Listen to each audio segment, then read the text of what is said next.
वरसिद्धि विनायक गणेश चतुर्थी उत्सव समिति ने हुबली में चंद्रयान-3 की झांकी बनाकर चंद्र मिशन की सफलता से जुड़े लोगों के सम्मान दिया है। गणेश चतुर्थी के लिए इसरो के चंद्रयान-3 मून मिशन की थीम पर आधारित पंडाल तैयार किया गया है। इस वर्ष गणेश चतुर्थी उत्सव 19 सितंबर से शुरू हुआ है और 29 सितंबर तक 10 दिनों तक चलेगा। यह त्योहार गणेश को नई शुरुआत के देवता और बाधाओं को दूर करने वालों के साथ साथ ज्ञान और बुद्धि के देवता के रूप में मनाता है। क्या कंसेप्ट यहाँ पर किया गया है? चंद्रयान का कंसेप्ट किया है। हर वर्ष एक नया तरीका से करते हैं। ये बार हमारा हिंदुस्तान का शान है। ये हमारा मंडल वाले हम सोच लिया ये करना है करके सक्सेसफुल हो गए हैं।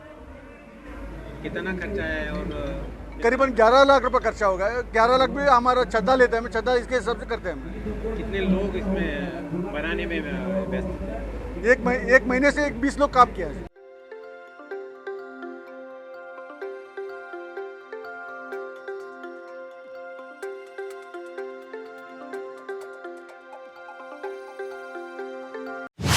बाढ़ के दौरान हुए नुकसान के लिए वित्तीय सहायता और न्यूनतम समर्थन मूल्य की गारंटी की मांग उठाते हुए पंजाब के अमृतसर में किसान मजदूर संघर्ष समिति के नेतृत्व में किसानों ने गुरुवार को 3 दिवसीय रेल नाकाबंदी की। विरोध प्रदर्शन में मौजूद किसान मजदूर संघर्ष समिति के सरवंत सिंह पंदेरा ने कहा, अगर किसी ने पंजाब के किसानों के साथ अन्याय करने की कोशिश की तो हरियाणा के किसान भी पंजाब के किसानों के साथ शामिल हो जाएंगे। पूरे देश में किसान एकजुट है। पंडेरा ने कहा कि देवी दसपुरा में हजारों किसान उत्तर भारत में बाढ़ से फसलों को प्रभावित होने का मद्देनजर नुकसान के मुआवजे की मांग को लेकर आंदोलन करने के लिए अपने ट्रैक्टरों और बाइकों में एकत्र हुए हैं। आज पूरे उत्तर भारत के अंदर जो बाढ़ आई हुई है उसको लेकर के पंजाब में रेलें रुकेंगी। हरियाणा में यात्रा चल रही है।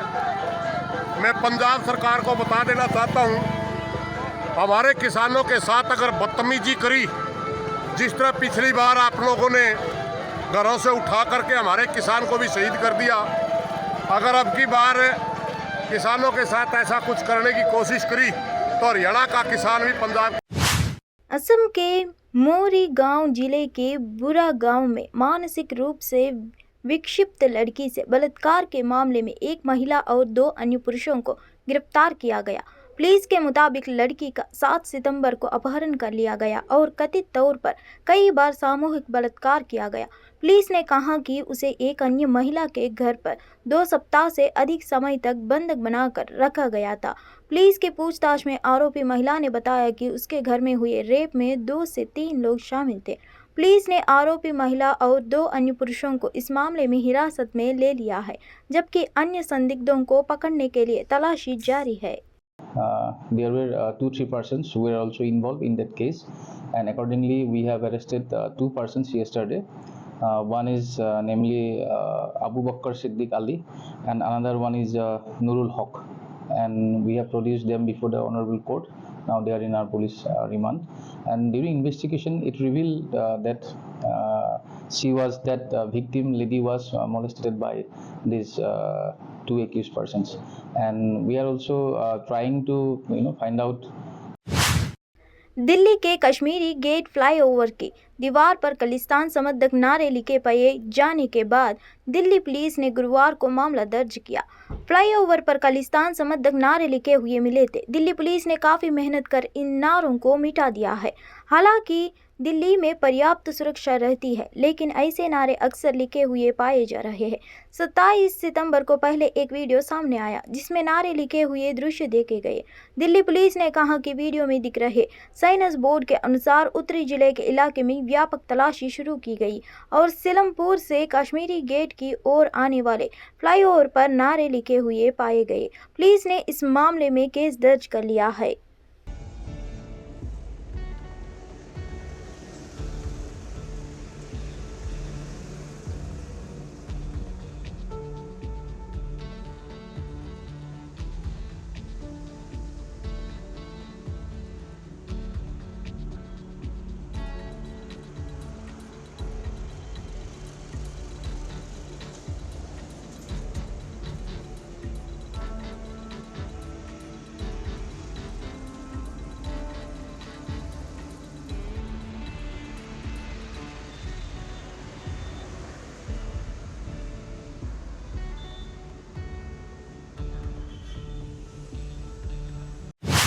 गणेश चतुर्थी का भव्य त्योहार आज समाप्त हो गया। आज से देश भर में भक्तों ने महाविसर्जन मनाया, जो 10 दिन तक चलने वाले उत्सव का अंतिम दिन होता है।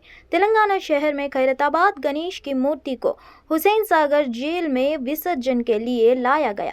हैदराबाद और सिकंदराबाद के विभिन्न हिस्सों और बहरी इलाकों से हजारों मूर्तियों के विसर्जन के लिए हुसैन सागर में लाया जाता है। हाईकोर्ट और सुप्रीम कोर्ट के आदेशों के अनुसार अधिकारियों ने घोषणा की है कि हुसैन सागर और अन्य जिलों में पीओपी से बनी मूर्तियां से विसर्जन की अनुमति नहीं दी जाएगी।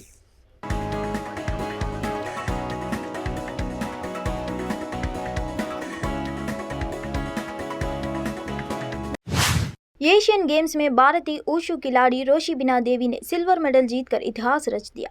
रोशिबिना देवी ने 60 किलोग्राम विमेंस कैटेगरी में सिल्वर मेडल जीता। हालांकि रोशिबिना देवी के पास गोल्ड मेडल जीतने का मौका था, लेकिन वह फाइनल मुकाबले में चाइनीज खिलाड़ी के खिलाफ हार गई। वह इस जीत से बहुत उत्साहित है। नाओरेमो ने अपनी पदक मणिपुर के लोगों को समर्पित किया और कहा कि वह खेल में की गई अपनी गलतियों को सुधारेंगी।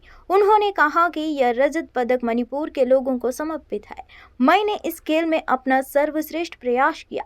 मैंने इस खेल में जो गलतियां की है उन्हें सुधारूंगी और बेहतर खेलूंगी। मैं नवंबर में आगामी विश्व चैंपियनशिप के लिए कड़ी ट्रेनिंग करूंगी। होता है हम लोग का, पर हमने पूरा कोशिश किया है पर भी नहीं हो पाया। गेम में तो हारना जीतना तो होता ही है, पर भी हम जो मेरा गलती है इस बार अच्छा से सुधार के नेक्स्ट टाइम हम अच्छा से कम बैक करेंगे, ऐसे सोचा है। ये मेडल आप किसको डेडिकेट कर रहे हैं? ये मेडल मेरा मणिपुर लोगों अभी मणिपुर के लिए जितना वो कर रहा है, मतलब हम लोग के लिए लड़ रहा है, वो लोग को डेडिकेट करता हूँ। हम लोग जाति को इतना अभी वो लोग ने प्रोटेक्ट किया है, इसके लिए वो लोग को डेडिकेट करना चाहता हूँ। और आज मैं यहाँ में पहुँचा हूँ। हम साई एनसीओ इम्फाल में प्रैक्टिस करता है साल भर। मेरा सर प्रेम कुमार सिंह, उसने काफ़ी मेरा गाइडलाइंस मतलब हर चीज़। कांग्रेस विधायक सुखपाल सिंह खौरा की गिरफ्तारी पर बोलते हुए उनके बेटे मेहताब सिंह ने अपने पिता की गिरफ्तारी के लिए भगवंत मान सरकार को उनकी पार्टी एएपी को जिम्मेदार ठहराया। उन्होंने कहा, सुखपाल सिंह ने भगवंत मान और उनकी पार्टी के नशे में दत्तू चेहरा उजागर किया। वह हमेशा पंजाब में नशीली दवाओं के ओवरडोज से मरने वालों के परिवारों के साथ खड़े रहे। जब कोई सरकार के खिलाफ बोलता है तो यही होता है 5 साल में मेरा पिता की दूसरी गिरफ्तारी। ये सच बोलने का दुष्परिणाम है। और सिखों की बात करोगे, सरकारों के खिलाफ बोलोगे तो उसका ये सरकार आपको मेडल देती है। मैं पर्चा नहीं मानता। ये पिछले 5 सालों में मेरे फादर की दूसरी अरेस्ट है, तो ये सच बोलने का नतीजा है। कौन सा मामला है जिसमें बताया जा रहा है कि अरेस्ट किया गया है उनको? ये एक 2015 की पुरानी एफआईआर को इस्तेमाल किया गया है। उसी एफआईआर में हमें कोर्ट ने हमें समन किया था। सुप्रीम कोर्ट में हमने उस ऑर्डर को चैलेंज किया। सुप्रीम कोर्ट ने उस ऑर्डर को क्वॉश किया। आज किसी ने मेरे को बताया कि जी गुरदेव सिंह की स्टेटमेंट, गुरदेव सिंह को तो अरेस्ट हुए 8 साल हो गए। 10 साल की सजा, 20 साल की सजा में से वो 8 साल काट चुका है। उसका बयान 2015 में लिया गया और उसके बयान को चलते आज 2018 में अरेस्ट किया गया। बड़ी हैरानी वाली बात है। सर, अभी आगे का क्या आपका रहेगा? कौन से कोर्ट में अभी आप अपील करने वाले हो? सर, जो कानून है वो सबके लिए बराबर है। पहले हम रिमांड डिपोज करेंगे, उसके बाद रेगुलर बेल में जाएंगे और उसके बाद जब हमें हाईकोर्ट जहां तक जाना लड़ना पाया हम। बीजेपी के साथ नीतीश कुमार की बढ़ती नजदीकियों की खबरों पर ललन सिंह ने बीजेपी पर निशाना साधा। जेडीयू के राष्ट्रीय अध्यक्ष ललन सिंह ने बीजेपी पर निशाना साधा और केंद्र सरकार पर गलत सूचना फैलाने का आरोप लगाया। उन्होंने आगे कहा कि बीजेपी देखने लायक पार्टी भी नहीं है और अपने सभी वादों को पूरा करने में विफल रही है। नीतीश कुमार जी 7 जन्म में भारतीय जनता पार्टी की तरफ देखने के लायक भी पार्टी वो नहीं है जिसकी तरफ देखा जाए। वो पार्टी ऐसा है जिसके तरफ थूकने क्या है भारतीय जनता पार्टी का अस्तित्व जी? भारतीय जनता पार्टी ने देश की जनता से जो वादा किया, एक तो वादा पूरा किया है? कौन सा वादा पूरा किया? कौन सा वादा भारतीय जनता पार्टी की सरकार ने और नरेंद्र मोदी जी की सरकार ने पूरा किया है? न रोजगार के दिशा में, न महंगाई के नियंत्रण में, न गरीबों को 15 लाख रुपया देने में, तो अभी कन्फ्यूज का काम कर रहे हैं। कई तरह के लोग हैं और गोदी मीडिया में कुछ प्रोड्यूसर और डायरेक्टर बैठे हुए हैं भारतीय जनता पार्टी। उनका काम ही है रोज भ्रम पैदा करें, और उनके कुछ समर्थक हम लोग की पार्टी में, जिसको एक समर्थक थे रणवीर नंदन, उनको कल निकाल के हम लोग बाहर किए। क्या बयान दे रहे थे 5 दिन से? वो बयान दे रहे थे कि मोदी जी और नीतीश जी विकास के प्रतीक हैं, इसलिए दोनों को मिल जाना चाहिए। धार्मिक नगरी उज्जैन में नाबालिग लड़की के साथ हुए रेप के मामले में पुलिस ने कई खुलासे किए हैं। पुलिस अधिकारियों का यह भी कहना है कि पीड़िता के लोगों ने खूब मदद की, उसे पैसे, कपड़े और खाने की वस्तुएं भी दी। पीड़िता के हालात अभी खतरे से बाहर बताई जा रही है। उज्जैन एसपी सचिन शर्मा ने बताया कि नाबालिग लड़की से रेप का मामला सामने आया था। इसमें 5 आरोपियों को हिरासत में लिया गया है। इन ऑटो चालकों के बारे में पुलिस को पुख्ता तौर पर साबुत मिले थे कि इन्होंने पीड़िता को अपने ऑटो में बिठाया था। इसके अलावा एक और संदिग्ध की पुलिस को तलाश है। वहीं पुलिस पूरे मामले में 4 संदिग्धों पर जांच कर रही है। पुलिस कैप्टन के मुताबिक हिरासत में लिए गए आरोपियों से अलग अलग स्थान पर रखकर कड़ी पूछताछ की गई है। उनसे कुछ महत्वपूर्ण जानकारी मिली है। पुलिस को जो सीसीटीवी फुटेज मिले हैं उसमें 3 ऑटो चालकों के ऑटो में पीड़िता बार बार बैठती और उतरती भी दिखाई दे रही है। यह घटनाक्रम रात 3 से सुबह 4 बजे के बीच का है। इसके बाद भी बाकी भी उसको बैक ट्रैक हम लोगों ने किया और अभी तक की जानकारी में ये पता लग गया है कि बच्ची कहाँ की है और बच्ची सतना की है और वहाँ पे एक कायमी थी जो कम्युनिकेट की गई है। इसमें जो उसकी गुम होने की तारीख है वो घटना से सिर्फ 1 दिन पहले की है। तो इसमें जो लगभग टेक्निकल और जो परिस्थितिजन्य साक्ष्य हैं सब एकत्रित हो गए हैं और जल्दी इसमें बाकी खुलासे भी किए जाएंगे। कुछ अन्य लोगों को भी इसमें अभी तक 5 लोग। भारत राष्ट्र समिति एमएलसी के कविता ने गुरुवार को कहा कि इस बात की कोई गारंटी नहीं है कि आज का इंडिया गठबंधन कल अस्तित्व में रहेगा। के कविता ने बताया, इस बात की कोई गारंटी नहीं है कि आज का भारत गठबंधन कल अस्तित्व में रहेगा या नहीं।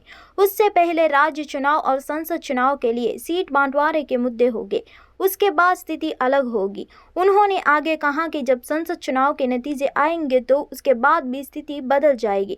ऐतिहासिक रूप से इस देश में चुनाव पूर्व गठबंधन बहुत सफल नहीं रहे हैं, इसलिए हम निश्चित रूप से इंतजार करेंगे। लेकिन बीआरएस एक राष्ट्रीय एजेंडा और सार्वभौमिक एजेंडा वाली एक राष्ट्रीय पार्टी है। यह कर्नाटक में एक एजेंडा वाली कांग्रेस पार्टी की तरह नहीं है। होगा तो उसके बाद अलग होगा और 5 राज्यों के इलेक्शन से पहले, जो पार्लियामेंट इलेक्शन के पहले सीट शेयरिंग का इश्यू होगा, उसके बाद सिचुएशन अलग होगा। पार्लियामेंट इलेक्शन के रिजल्ट आएंगे तो उसके बाद अलग होगा। तो इस देश में हिस्टोरिकली प्री पोल अलायंसेस ज्यादा सक्सेसफुल नहीं रहे हैं, तो हम वेट करेंगे डेफिनेटली। बट अल्टीमेटली बीआरएस के बारे में मैं आपको एक ही लाइन में बता देती हूँ, हमारा नेशनल पार्टी है, नेशनल एजेंडा है और यूनिवर्सल एजेंडा है। कांग्रेस पार्टी के जैसा कर्नाटका में एक एजेंडा, तेलंगाना में एक एजेंडा नहीं है। आज यहाँ पे हम तेलंगाना के किसान को 24 आवर फ्री करंट देंगे तो कल महाराष्ट्र जाएंगे तो भी वही अनाउंस करेंगे। आज यहाँ पे 10,000 दे रहे हैं किसानों के लिए तो कल महाराष्ट्र में भी हमारा वही पॉलिसी होगा। तो हमारा यूनिवर्सल